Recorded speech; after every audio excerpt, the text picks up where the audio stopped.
Tere merelaeka vaatajad! Ja täna on 5. mai ja merelaegas on tulnud jälle kord Piritale. Ja et vaadata esimest sellist kevade suuremat tuult, mõni ütleks selle kohta lausa kevadtormi. Aga näete siin, ma olen praegu ise siin tuulevarjus, et muidu puhub tuul väga mikrofoni ja te ei kuule mind. Ja näitan siit praegu natukene eemalt, milline ilus vahurline laine on praegu Pirita rannas.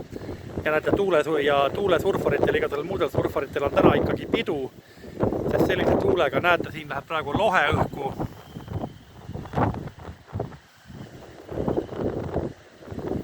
Sellise tuulega on suurepärane teha trenni ja samamoodi ka nagu näete, seal kaugemal on juba ka purilaudurid.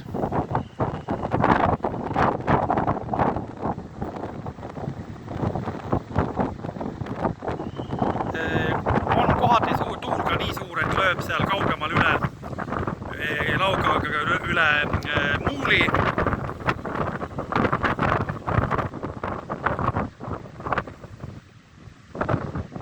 Ja võiks öelda, et esimene suurem kevade suurem tuul või suurem torm või suurem torm, vaid selline väiksem torm. Tuul on kuskil 18 meetrit sekundis, lääne tuul on siis praegu 5. mail.